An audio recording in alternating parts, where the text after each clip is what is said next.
एक गांव में एक अंधी महिला रहती थी। उसका इकलौता बेटा था जिसके पालन की सारी जिम्मेदारी उस माँ के सर पर थी। वह अपने बेटे को पढ़ाकर बहुत बड़ा आदमी बनाना चाहती थी, इसलिए वह दिन रात मेहनत करती ताकि बेटे की स्कूल में दाखिला हो सके।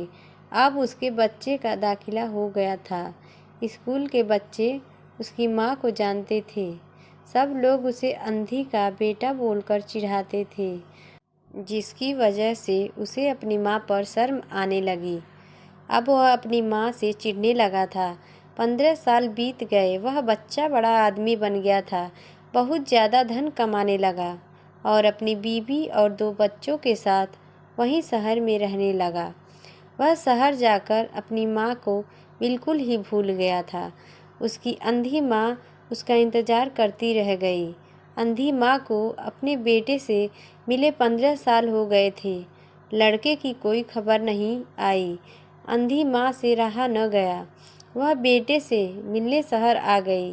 पूछते पूछते वह बेटे के घर पहुँची। बहू बाहर आई और पूछा तो उसने अपने बेटे का नाम बताया और बोली कि उससे जाकर कह दो कि गांव से कोई मिलने आया है। बहू ने जाकर उसके बेटे को बताया। बेटे ने खिड़की से देखा तो उसे अपनी माँ गेट के बाहर खड़ी नजर आई। वह घर में सबके सामने अपनी माँ की वजह से शर्मिंदा नहीं होना चाहता था। उसने कहला दिया कि वह घर में नहीं है। अंधी औरत वहाँ से चली गई। शाम को उसका लड़का घर से बाहर जाने के लिए निकला। रास्ते में एक जगह काफ़ी भीड़ जमा थी। वह अपनी गाड़ी रोककर भीड़ के पास पहुंचा तो देखा कि बीच सड़क में उसकी माँ मरी हुई है।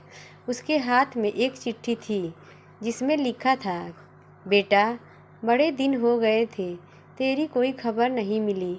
चिंता हो रही थी, इसलिए तुझसे मिलने चली आई। तू तो अब बड़ा आदमी बन गया है। तुझसे मिलना अब शायद मुझे गरीब की किस्मत में नहीं, लेकिन मैं बहुत खुश हूँ तेरे लिए। मलाल यह है कि तेरी तरक्की देख न सकी। काश बचपन में तेरी आँखों में सुई न चुभी होती और मुझे तुम्हें अपनी आँखें न देनी पड़ी होती, तो तेरी तरक्की अपनी आँखों से देखकर सुकून से मरती। तेरी अंधी माँ। यह पढ़कर लड़का फूट फूट कर रोने लगा। जिस अंधी माँ पर उसे शर्म आती थी, उसने उसके लिए कितना बड़ा बलिदान दिया था। वह अंदर ही अंदर बार बार मर रहा था और सोच रहा था कि अपने आप को कैसे माफ़ करूँगा। दोस्तों, कहानी अच्छी लगी हो तो लाइक, शेयर, सब्सक्राइब करना न भूलें।